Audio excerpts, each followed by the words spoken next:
मैं प्रिया सिंह को मेरा जय भीम। मैं आज आपको मिलवाने जा रही हूँ एक महान शख्स जिनका नाम है LR बाली जी, जो कि भीम पत्रिका पब्लिकेशन के मालिक हैं, जो कि 1958 में स्थापित की गई थी। इसी के साथ इन्होंने बाबा साहब के साथ भी काफी समय काम किए। तो आइए जानते हैं इन्हीं का परिचय। जय भीम जी। जय भीम सर। जय भीम। जय भीम सर।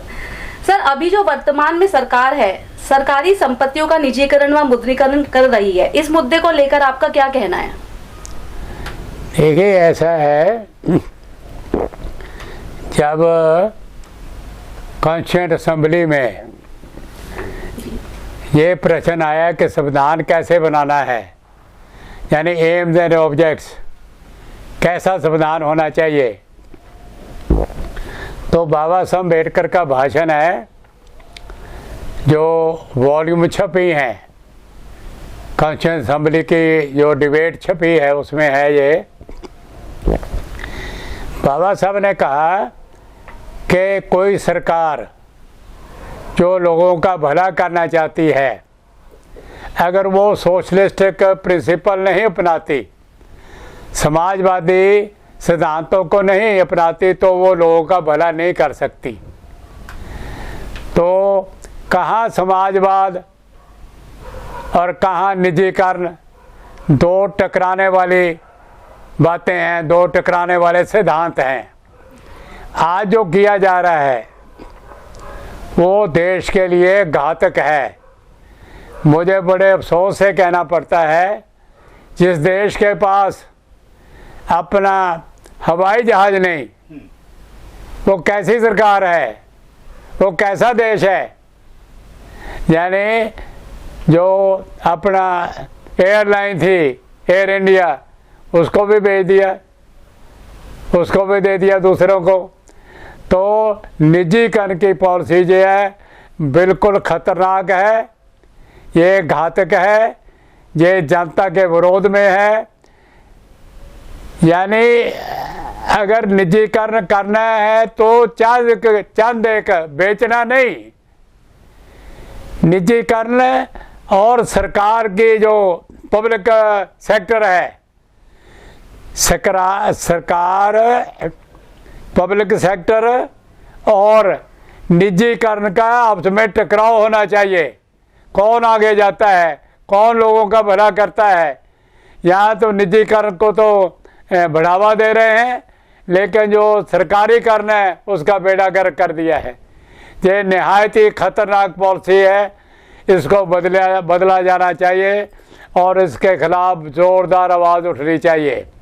मैं इसके पक्ष में हूँ। बहुत अच्छे सर।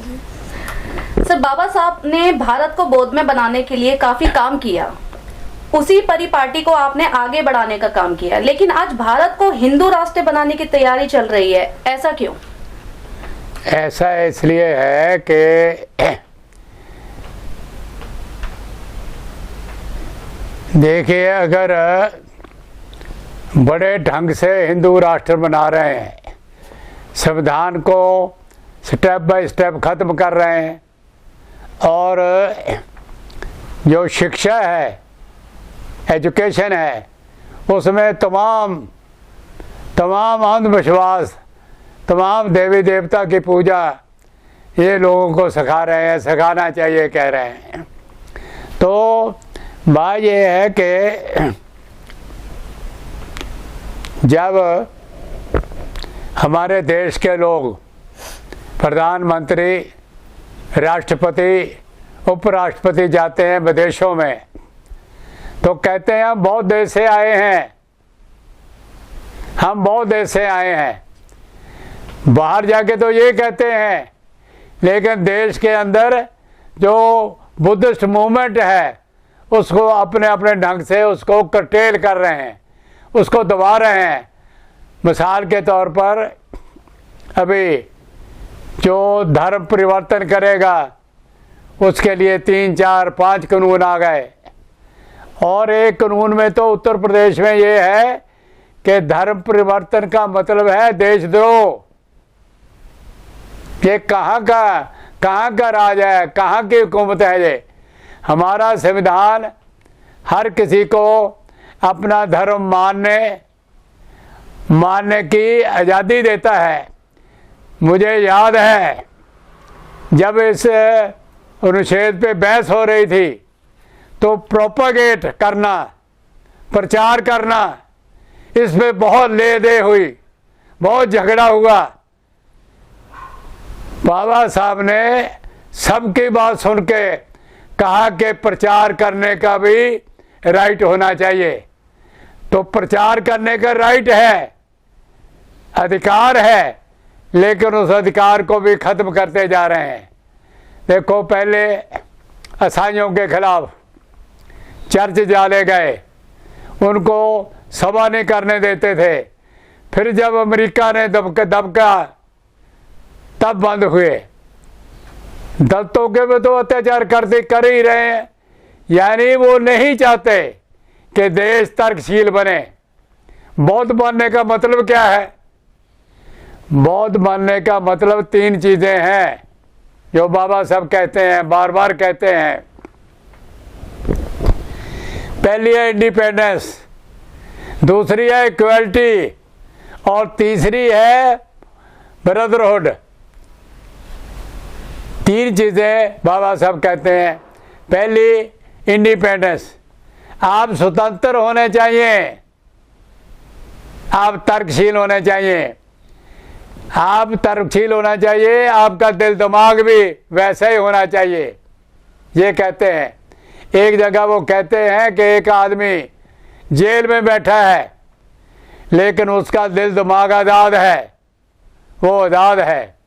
एक आदमी सड़क पे घूम रहा है लेकिन उसका दिल दिमाग गुलाम है, तो वो गुलाम है।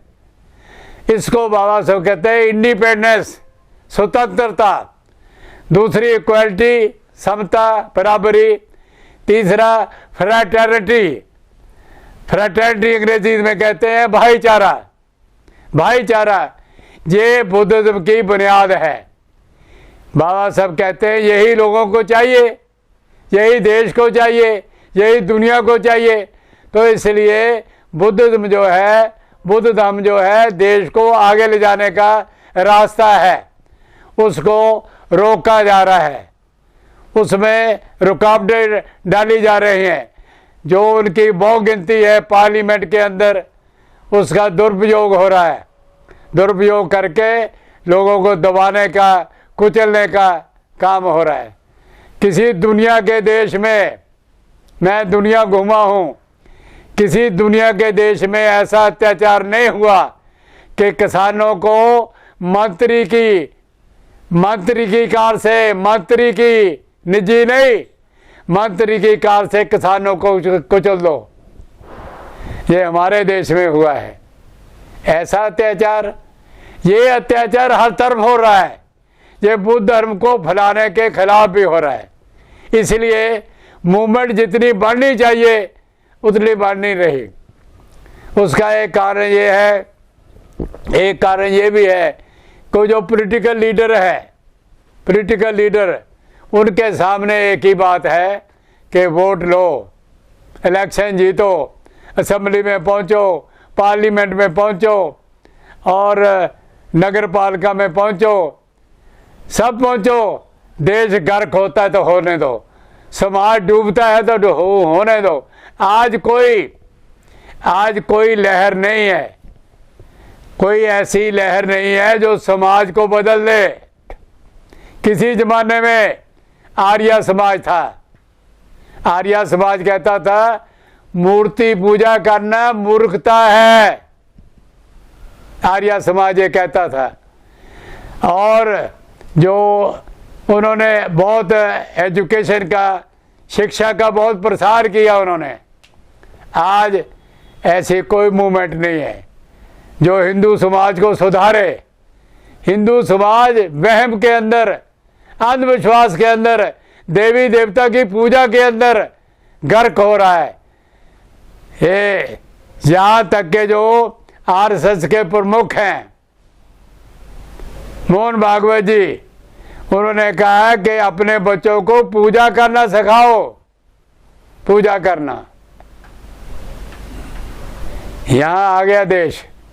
तो इसलिए ऐसे हालात में बुद्ध धर्म जितना फैलना चाहिए था उतना नहीं फैला। लेकिन एक बात और भी है, लोग घरों में बौद्ध हैं, आचरण भी बौद्ध करते हैं, लेकिन लिखवाते नहीं, क्योंकि उसमें भी बहुत सारी रुकावटें हैं। तो इसलिए मूवमेंट तो फैल रही है, ऐसी नहीं कि मूवमेंट नहीं फैल रही, मूवमेंट फैल रही है, लेकिन ज़्यादा तौर पे ऐसा लगता है कि बंद हो गई है। ऐसा नहीं है, मैं नहीं मानता। चलिए, इसी के साथ हमारा अगला सवाल है, बाबा साहब द्वारा बनाए गए संगठन समता सैनिक दल को आपने ही सींचने का काम किया, लेकिन आज विघटन की तरफ है, ऐसा क्यों? बिखराव की तरफ है। देखो ऐसा है, आज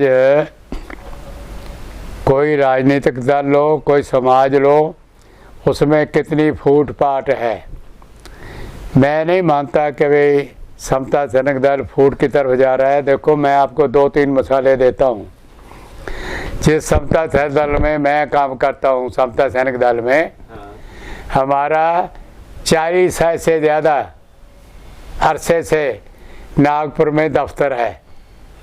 32 रामपुर रोड उसका नाम जगह है। एक बात। दूसरी बात, हमारा जो दल है उसको इनकम टैक्स की छूट मिली हुई है परमानेंट। अगर आप 1000 रुपये हमें दान देंगे तो 500 के ऊपर आपको टैक्स लगेगा। तीसरी बात, जिस दल में मैं काम करता हूँ, हमारा चिचोली के पास 3.5 एकड़ में ट्रेनिंग सेंटर है, बहुत बड़ी बिल्डिंग है। 3.5 एकड़ छोटी बात नहीं होती। वहाँ हर साल समता सैनिक दल की तरफ से ट्रेनिंग दी जाती है। अभी हमारी वर्किंग कमेटी की मीटिंग जबलपुर में थी, मध्य प्रदेश में। अब जो हमारा अधिवेशन होने जा रहा है वो 25 दिसंबर को नागपुर में होने जा रहा है। उससे पहले राजस्थान में हुआ। इसलिए हम जो हैं, जितने भी हैं, जो भी हमारी शक्ति है, जो भी हमारा काम है, हम उस पर खड़े हैं। हमारे दल के लोग खड़े हैं और हम मजबूती से काम कर रहे हैं। लोगों को तरशीर बना रहे हैं, लोगों में लिटरेचर दे रहे हैं। मैं आपको एक और बात जो अभी तक लोगों को पता नहीं बताना चाहता हूँ, मुझे जब बाबा साहब का महापरिनिर्वाण हुआ तो हमने 6 ट्रंक लोहे के सील कराए। बाबा साहब के हाथ लिखते हैं, हाथों के हस्त लिखते हैं, जिसको मैन्युस्क्रिप्ट बोलते हैं अंग्रेजी में, सील कराए। बाबा साहब के परिवार ने लाइब्रेरी बांट ली, राजगृह ले ली।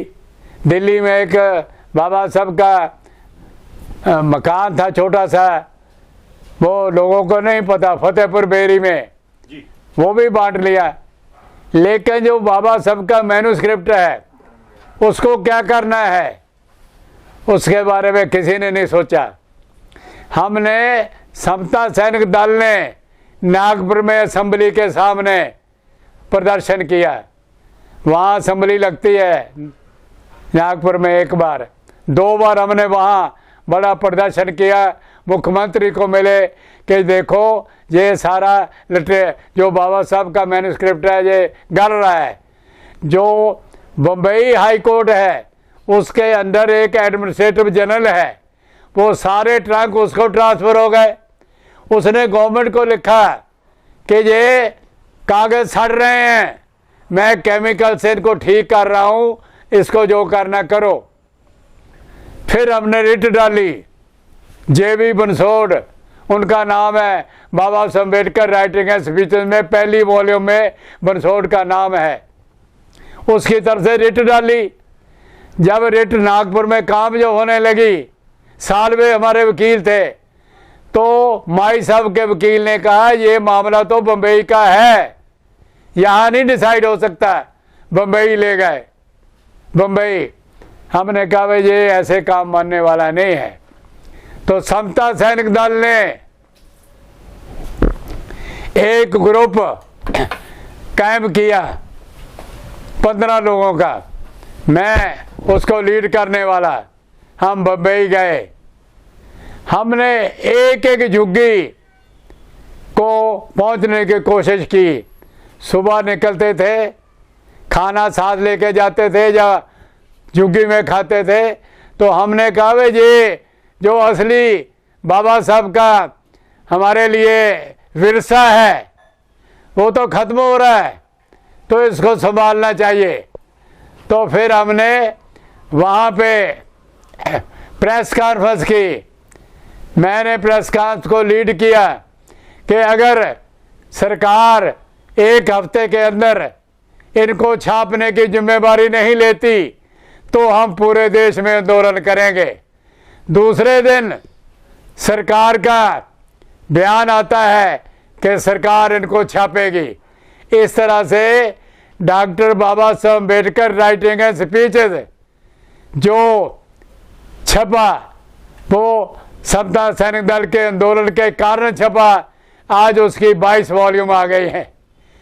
ये बहुत बड़ी कंट्रीब्यूशन है हमारी समता सैनिक दल की, इसको कौन भुला सकता है। ये रिकॉर्डेड है, सुनी सुनाई नहीं है। आज भी मेरे पास वो प्रेस कॉन्फ्रेंस का प्रेस नोट है, आज भी सरकार की जो उन्होंने बयान दिया वो हमारे पास है, हमारे दफ्तर में है सब। तो इसलिए हम जो कर रहे हैं, हम जितनी हमारी हिम्मत है, जितने हमारे साधन हैं, जितना हम घूम फिर सकते हैं हम कर रहे हैं, हमारे साथी कर रहे हैं। तो मैं नहीं मानता कि समता सैनिक दल में बिखराव हो रहा है। जो लोग समता सैनिक दल के नाम पे काम करते हैं उनका देश पॉलिटिकल है, हमारा पॉलिटिकल नहीं। हमारे दल के लोग इलेक्शन नहीं लड़ते। अगर किसी ने इलेक्शन लड़ना है पहले दल से रिजाइन करे फिर जाए। हमारा काम पॉलिटिकल नहीं है, हमारा काम कल्चरल है, सांस्कृतिक है। लोगों को बाबा साहब के विचारों का इंसान बनाना हमारा ये काम है। इसलिए समता सैनिक दल कायम है, दायम है, रहेगा।